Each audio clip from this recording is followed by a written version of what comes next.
have spent the last 3 days trying to dig up old friends that I haven't seen for 100 years and to see if they want to come and see the shows. It's gonna be special because you're playing to people that you grew up with. And plus that, you know, there seem to be so many people coming from all types of corners of the world to come and see the show. I come from London. I come from Mexico. Germany. Seattle, United States. All the way from Korea. Vietnam and Spain. Manchester, UK. Germany. We're from Russia. Houston, Texas. Toronto, Canada. Italy. Love their music. They're doing a farewell show, and this is their hometown. So this is the last 3 concerts ever that they're doing. We want to be a part of this farewell. We are here starting from 6 a.m. 7:20 I was here.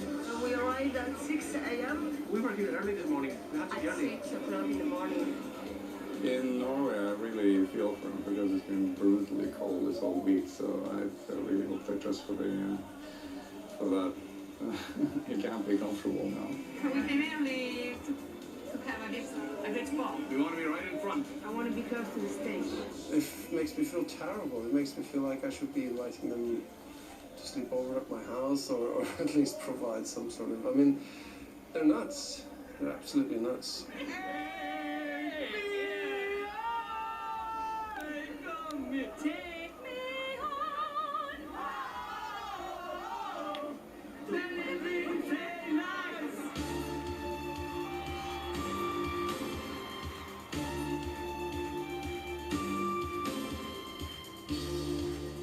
It feels like we've had 3 different careers. You know, we had the beginning where it's all kind of crazy and stuff, and then we have the bit in the middle where we sort of turn into more of a it was a different type of band. It was a little more serious, and then coming back and sort of being greeted by a lot of fans and people that seem to have missed us. That was a very nice feeling. One of the great things for me about this second run and getting the kind of I wouldn't say accolades, but getting respect from our peers, sort of reappraisal of the band, all that stuff is to me been quite meaningful, and I think I've also managed to really enjoy myself in certain parts of this farewell tour. I've been able to take something also from the audience, and I think that's really vital.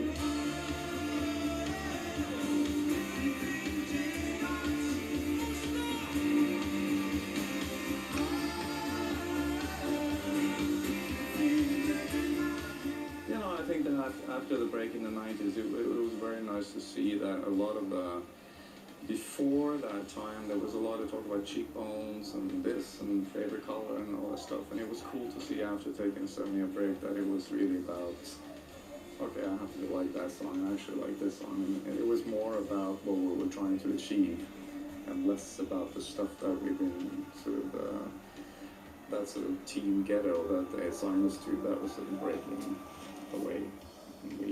People were allowed to just listen to music for what it was.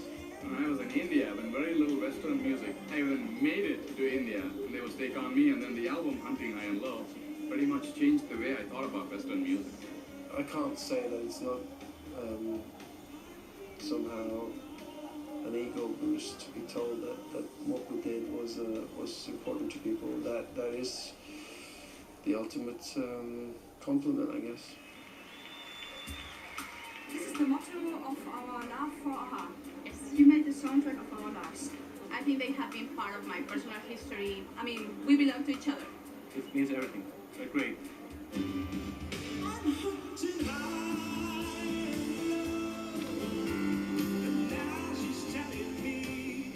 Sort of like a couple of years where people were pretty much camping outside your doorstep, so every day, you know, you would sort of see them, if you want to puffle for buy some milk, you think like, oh, I want to do that, I want to spend half an hour on that talking, or, you know, I could like sneak and see if there's anybody there.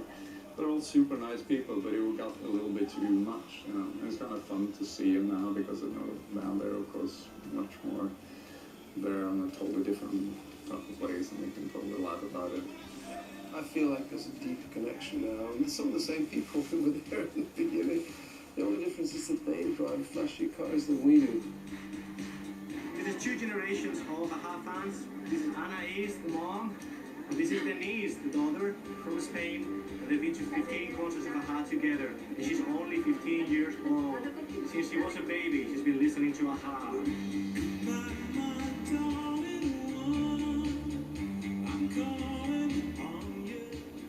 We have always had separate dressing rooms, but on the other hand, we've lived on top of each other for so long.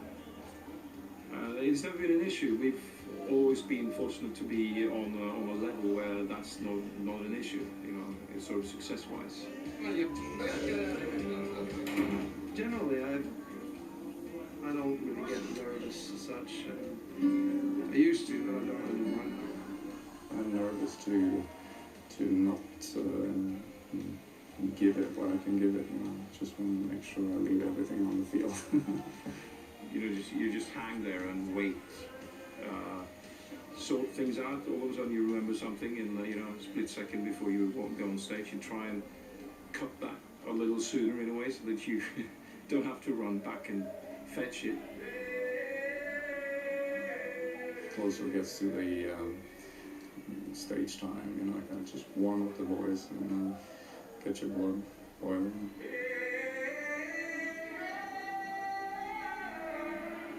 That was Paul, I believe.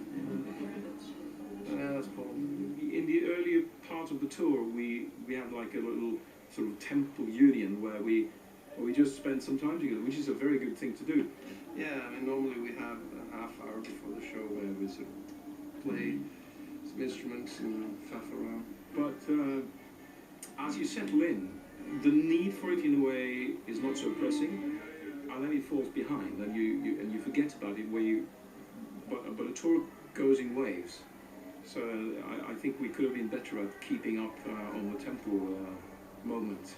We're supposed to be rehearsing this tribute song for tomorrow. Thank you, P.O. And no one's taken a step towards rehearsing today, so I've just been kind of reminding everyone by playing it really loud. You know, through the walls. Come on, guys.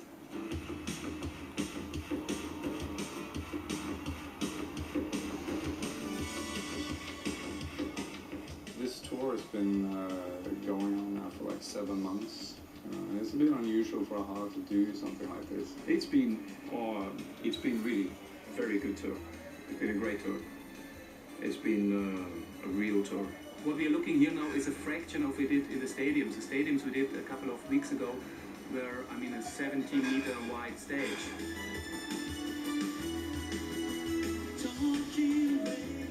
In a way, this is a little bit more showbiz than we normally have done in the past, you know, by announcing this book tour and stuff like that. My ambition for this was that Morten should feel that he was part of creating it, not just part of something that someone else was doing. I hope that's achieved. When I looked at him today, when I looked at him last night, I felt there was a genuine connection with the audience. I felt that he was proud to be there.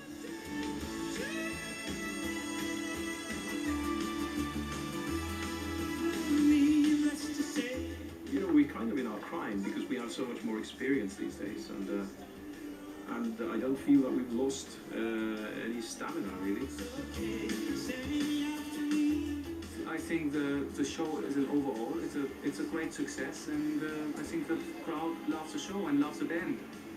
I'm a little bit afraid of how I would feel in a couple of hours, because after 11 years, I don't know really. I'm now going to everybody in the crew and just say goodbye, because it could be that I'm really, I don't know, sad, and I don't know.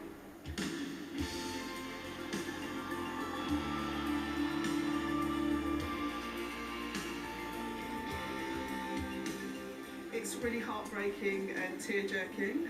What can I say? It's an emotional experience, but it's lovely to share it with the rest of the fans. I try not to think about it, but I know I will feel very sad. I'm in denial about the whole thing. I refuse to believe it. It's making me very, very sad. I will be very sad. Dejected. It's a pity for us. Yeah, I'll definitely be missing playing the shows and missing the songs and playing and hearing Morten's voice. Makes me sad to think about that, actually. All the fans around me, a lot of them tears. I mean, seeing them, I was moved to tears, especially when they were doing Forever Not Yours, followed by Stay on These Roads. I mean, I was really in tears, and it's gonna be really very emotional.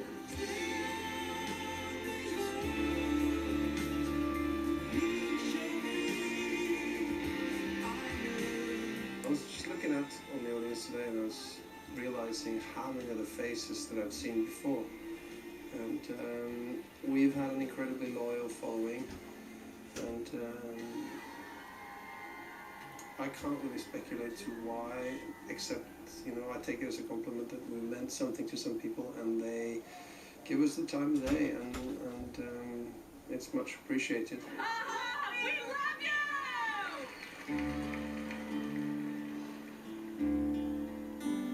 Love you, gonna miss you. I will love them forever. I wish that we consider. Please don't stop. A part of our life is finished now, and we can finally start another one. It's going to be a new beginning, because as they said, they're retiring as a band, not as individuals. So we're going to follow them as individuals. Thank you for these 25 years. Merci beaucoup. Yeah, thank you so much. We love your music so much. And thank you.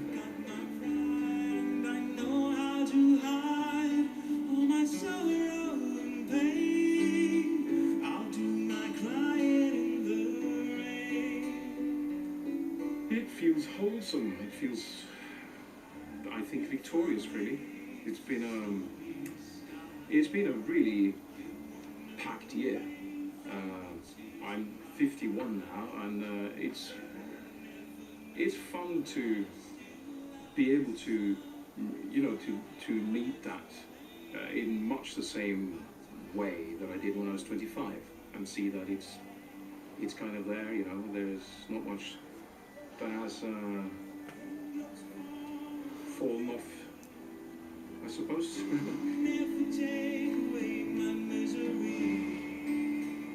I think everything that we've done individually, everything we will do individually, will be a testament to the magical chemistry that was there at some point. I think we tried to keep that for as long as we could, and I think to end it this way leaves you with everything's going to be bittersweet, but I'm really proud that we've managed to walk off the stage as relevant and as celebrated as we are now, and making the music that we've made.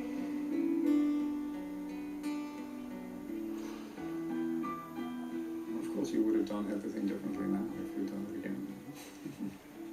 Sure, we could have had a smoother ride at times, and I think it would have been a lot. It would have helped a lot, but that just wasn't in the cards.